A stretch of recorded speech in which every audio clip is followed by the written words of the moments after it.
Bonjour et bienvenue sur la chaîne Evolution Keys.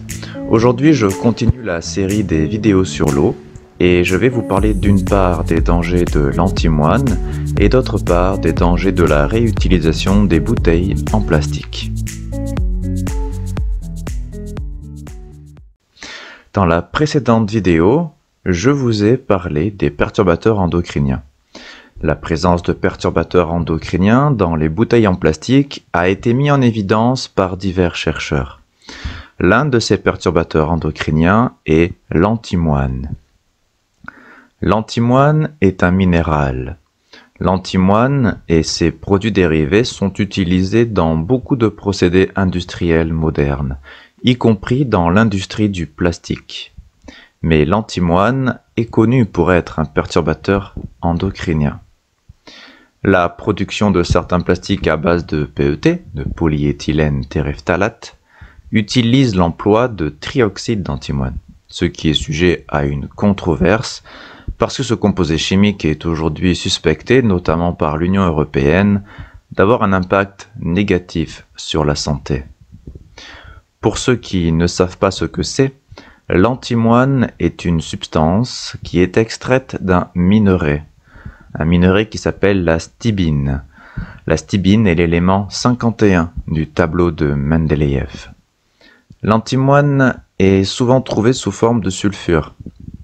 Un sulfure est une combinaison de molécules de soufre avec un métal, le métal ici étant l'antimoine. L'antimoine est en effet un semi-métal.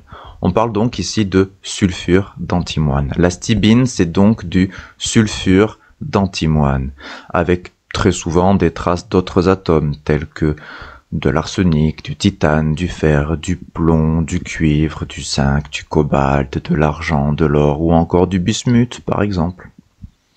L'antimoine est utilisé comme médicament, notamment contre les leishmanioses, des infections parasitaires mortelles. Ceci dit, les personnes qui ont pris soit de grandes quantités de ces médicaments à base d'antimoine, soit qui y étaient sensibles de nature, ont souvent eu des problèmes de santé par la suite. Certains soupçonnent même qu'une préparation contre la mélancolie que prenait Mozart, une préparation qui contenait de l'antimoine, pourrait être une des causes de sa mort. En effet, l'ingestion d'antimoine peut provoquer une série de symptômes tels que transpiration, nausées, vomissements, perte d'appétit, amaigrissement ou encore une déshydratation importante. Si l'exposition à l'antimoine se poursuit, des conséquences plus sérieuses peuvent survenir, telles que des diarrhées, des ulcères d'estomac, des maladies des poumons, mais aussi des problèmes au cœur. Les animaux aussi peuvent être affectés négativement par une exposition prolongée à de l'antimoine. Des travaux récents ont montré qu'une utilisation inadéquate d'une bouteille en plastique, à savoir une réutilisation multiple d'une bouteille en plastique une fois vidée de son premier contenu, était susceptible de favoriser grandement la migration de trioxyde d'antimoine du plastique vers le liquide présent dans la bouteille, si le plastique de votre bouteille en contient du moins.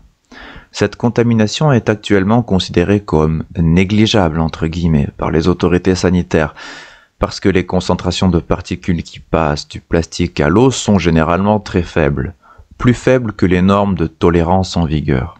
Pour l'Union européenne, la valeur limite de trioxyde d'antimoine, dont la présence est acceptée dans l'eau destinée à la consommation humaine, elle a été fixée en 1998 à 5 microgrammes par litre, c'est-à-dire 5000 nanogrammes par litre.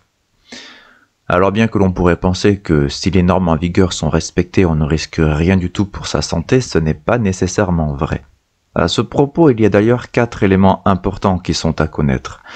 Le premier élément, c'est que les animaux qui respirent des petites concentrations d'antimoine pendant une longue période, ils peuvent souffrir d'irritation aux yeux, de perte de poils et de dommages aux poumons. Le second élément, c'est que les chiens peuvent souffrir de problèmes au cœur, même quand ils sont exposés à de faibles niveaux d'antimoine. Le troisième élément, c'est que les animaux respirant des niveaux faibles d'antimoine pendant plusieurs mois peuvent rencontrer des problèmes de fertilité. Le quatrième élément, c'est la problématique liée à l'accumulation d'une substance dans le corps. Parce qu'en effet, si une substance indésirable n'est pas éliminée plus vite et en plus grande quantité qu'il n'en pénètre dans le corps, alors on se soumet au fil du temps au risque d'une accumulation dont le taux pourra éventuellement devenir profondément préoccupant quant à son effet sur la santé.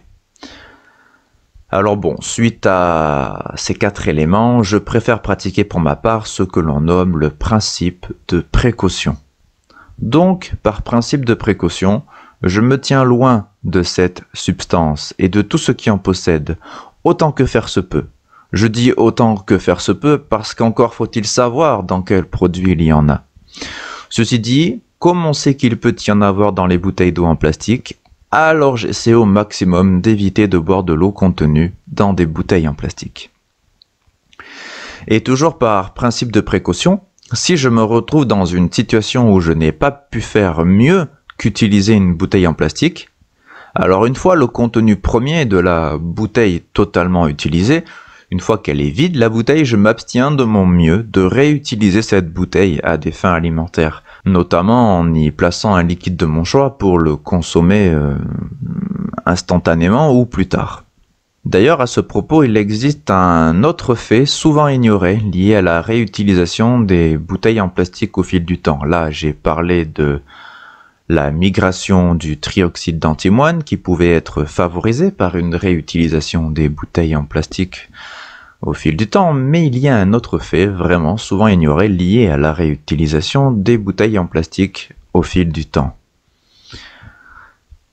Ce fait, c'est que si une bouteille en plastique est utilisée en positionnant directement son goulot au contact de la bouche, un nid à bactéries peut y naître. Une étude anglaise semble avoir démontré que le nombre de bactéries sur une bouteille en plastique utilisée plusieurs fois est supérieur à la quantité de bactéries présentes sur des toilettes.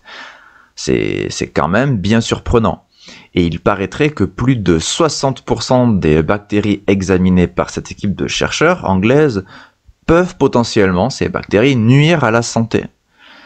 Alors il semble également que même un lavage classique sérieux ne réussit pas à contrer l'accumulation des germes dans ces objets.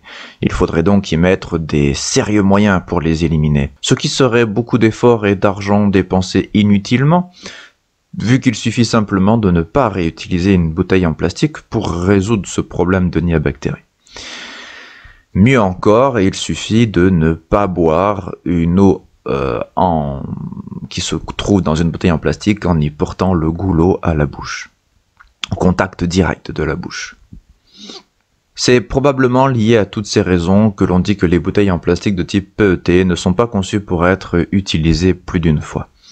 Sachant qu'il est important d'hydrater son corps régulièrement, alors il est préférable d'utiliser une gourde élaborée spécifiquement pour être réutilisable plutôt qu'une bouteille d'eau classique.